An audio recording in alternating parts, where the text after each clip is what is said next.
He doesn't have those thoughts. Sexual, Gender, and Romantic Issues Faced by the Developmentally Disabled Population by Samuel Cruz.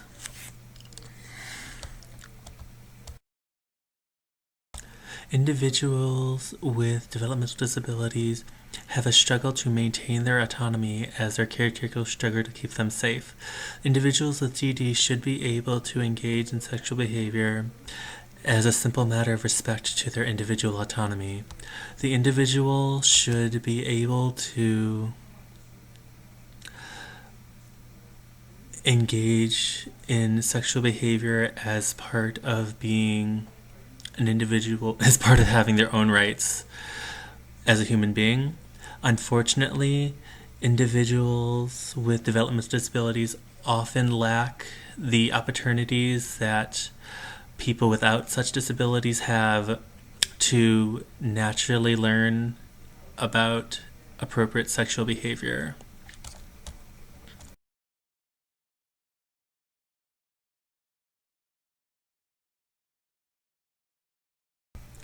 Some personal ethical issues that I have faced while interacting with clients that have developmental disabilities is the issue of avoiding an exploitive and influential relationship on the individual. For example, I personally think there is nothing wrong with being gay or trans, but if I explain what those things are to someone with developmental disabilities, they're with the idea that there's nothing wrong with those things, there is a concern that I am influencing that person's beliefs. And this is especially a concern if this person now holds the beliefs that I hold in a situation that does not support them. For example, if their parents disagree with me and they are taking care of the client, there might be an issue.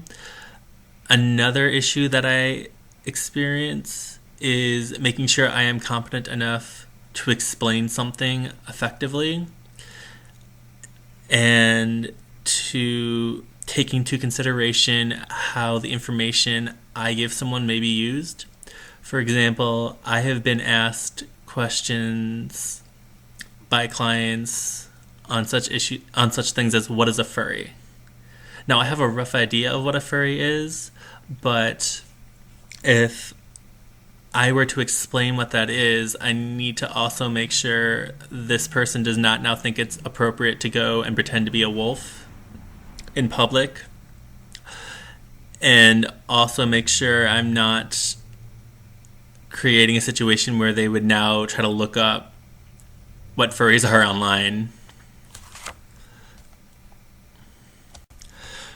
Another issue for discussing sex and teaching sexual behaviors for individuals with disabilities is the issue of confidentiality. While confidentiality is always an issue, with individuals with developmental disabilities, there is a combined taboo of having a developmental disability and the taboo of sex. So both of these issues together can expose the client and those directly related to them to a lot of social risk. And another issue is identifying what isn't and isn't sexual behavior. For example, if an individual stims by smelling scents and they smell people's armpits because that's where body odor or like cologne is usually put, their behavior is not sexual in nature from their perspective, but to the outside observer, that may be viewed as a sexual behavior. As such, it's very important to determine if something is actually sexual or if it just looks that way, and to take that into consideration when creating a behavioral change plan. I believe that individuals have the right to engage in sexual behavior since it's part of being independent, and many social care services have a focus on promoting independency in their clients. As individuals with developmental disabilities have lacked natural opportunities for sex education through either school or through interactions with peers, it is the duty of social service providers to supplement their experience. Another issue that I believe must be addressed, or that I think is important and as to why we should teach such sex education, is that uninformed attempts to engage in sexual behavior can be dangerous. Several inappropriate behaviors can lead to being registered as a sex offender, including inappropriate public sexual behavior, sexual behavior with an inappropriate individual, and sexual behavior with a child. And a lack of sexual knowledge can lead to greater risk of sexual abuse both as a victim and a perpetrator, as individuals are not able to recognize inappropriate sexual behavior that is done to them and when they are engaging in inappropriate sexual behavior towards others. Other issues that need to be addressed are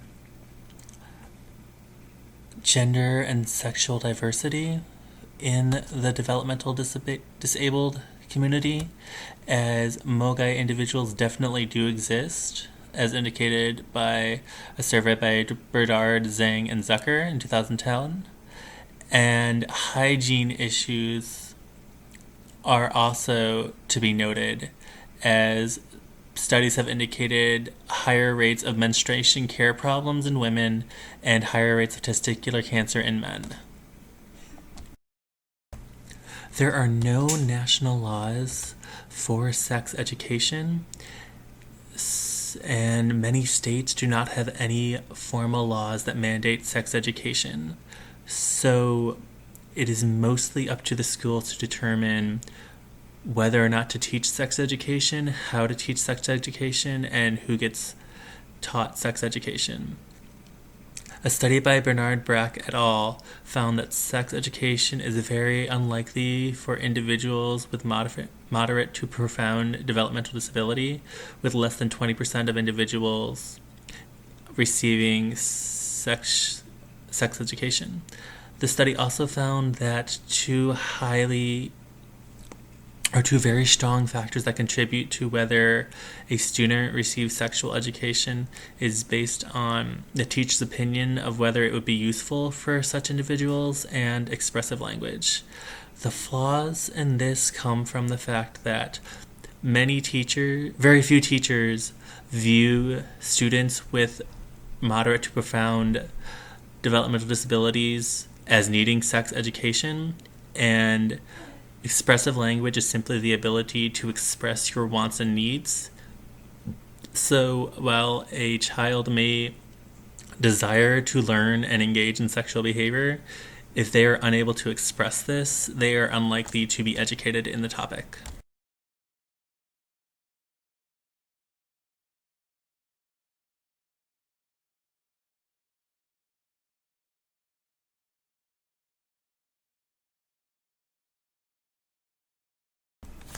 In care centers, it is largely up to staff to determine who gets educated in sexual issues, and this is influenced by personal and social perceptions.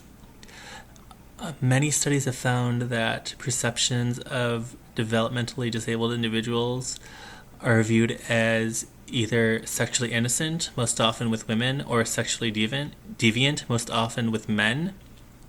And these perceptions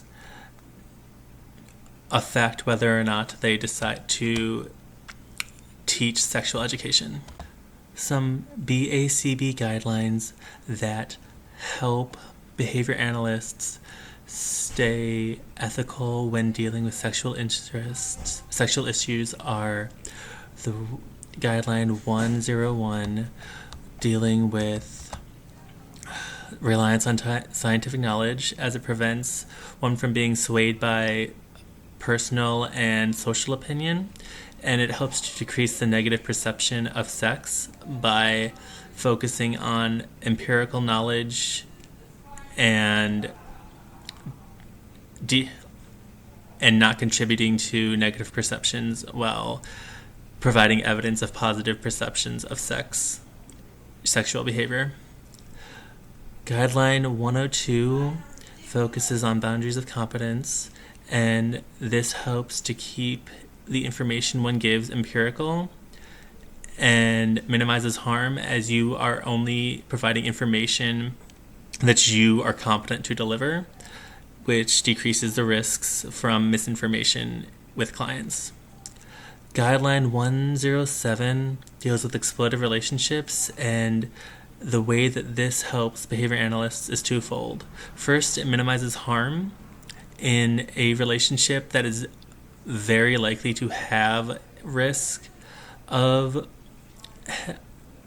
an exploitative relationship, since clients who discuss sex must be placed in a very vulnerable position with the person that is directly teaching them about sexual behaviors. And this also provides such individuals with many opportunities to model or to see a model of when it is not appropriate to engage with in sexual behavior and who it is not appropriate to engage in sexual behavior with, as the client will be rebuffed if the behavior analyst is acting ethically.